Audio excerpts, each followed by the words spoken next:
No cześć wszystkim. Dzisiaj chciałem pokazać, jak sobie podłączałem teraz czujnik hamulca od Bafanga do tego 2.7.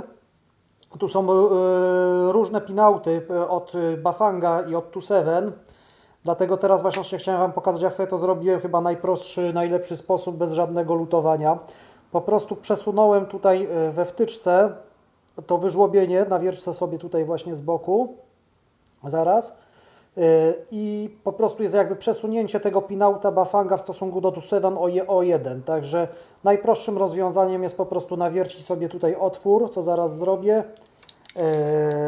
Na to tutaj właśnie wytłoczenie i przesunąć po prostu o 1 i wtedy czujnik hamulca od Bafanga pasuje idealnie do tego 2.7. A tym 2.7 niestety przychodzi z klamkami, a te klamki nie są pod hamulce hydrauliczne, także mnie to nie pasowało. Tu macie pinał, tutaj rozrysowałem właśnie jak to jest w 2.7, jak to jest w Bafangu. Widzicie, że jest przesunięcie o 1 po prostu, tak jakby w stosunku 2.7 do Bafanga. Nawiercę sobie malutkim wiertłem w gnieździe tego 2.7, to właśnie takie, żeby takie wyżłobienie zrobić, żeby mi weszła ta wtyczka do gniazda po prostu, ta wtyczka od Bafanga do gniazda 2.7. No i teraz już widzicie, że to wszystko będzie pasować. Jak sobie przesuniecie to tak, no to widzicie, czujnik hamulca mi już teraz łapie, działa. Zaraz jeszcze pokażę, jak to jest dokładnie u mnie zrobione. Tutaj jeszcze sobie sprawdzam magnesem właśnie, czy tam wszystko jest ok z tym czujnikiem. No jak widać, wszystko jest ok. Widzicie w prawym górnym rogu teraz, że działa. Silnik dosyć mocny, ten 2.7, to pasuje jednak czujnik hamulca sobie wrzucić na wszelki wypadek. No, ten magnes sobie zaraz przytwierdzę. Ja to sobie ten magnes daję na śrubę, na hamulec, dlatego że kurczę, zdarzyło mi się, że na tym kleju gdzieś mi odpadł, zgubiłem jeden, teraz sobie dokupiłem takie magnesiki.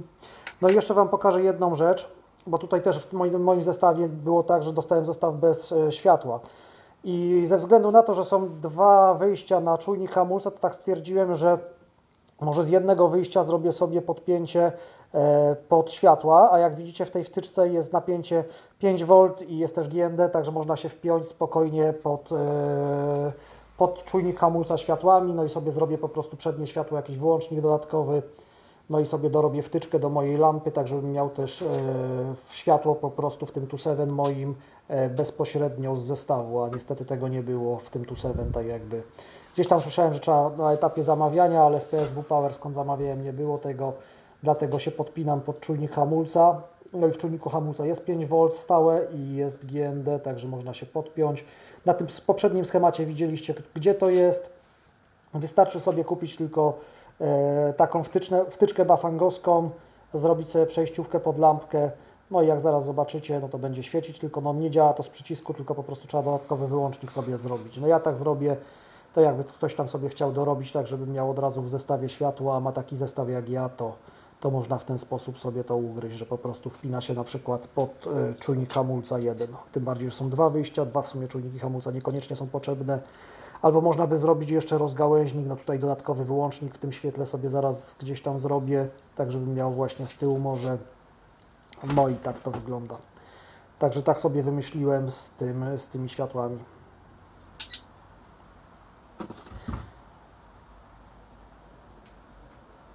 No można też jeszcze tak właśnie zrobić sobie kabel taki dodatkowy z dwoma po prostu wtyczkami, tak jakby zrobić taki rozdzielnik, no to też jest jakaś opcja.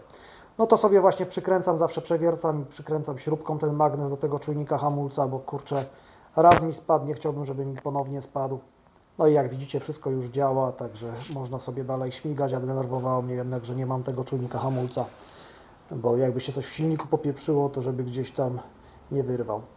No a tu Wam jeszcze pokażę taką moją kolejną zabawę, że tak powiem. Zrobiłem sobie w tym Tongzengu 2 wyświetlacz w lusterku.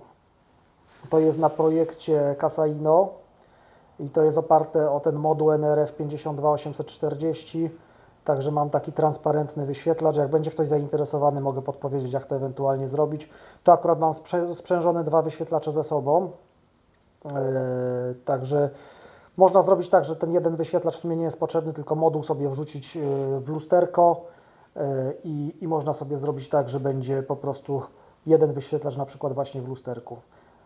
No albo można sobie w ogóle zrobić swój wyświetlacz, też taki jak widzicie po prawej stronie, jak ma ktoś drukarkę 3D, lubi się bawić, tak to można sobie tak zrobić. Ale tak chciałem sobie zrobić właśnie na takim transparentnym wyświetlaczu OLED na lusterku. No i tak mi to wyszło, jeszcze tu nie mam wszystkiego posklejanego do końca, ale tak wrzucam kolejne moje jakieś tam pomysły, co sobie robię. No i tu jest ustawianie poziomu, bo też się ktoś pytał, to właśnie da się na OSF ustawiać te poziomy wszystkie poszczególne. Dobra, to na tyle na dzisiaj. Pozdrawiam, cześć.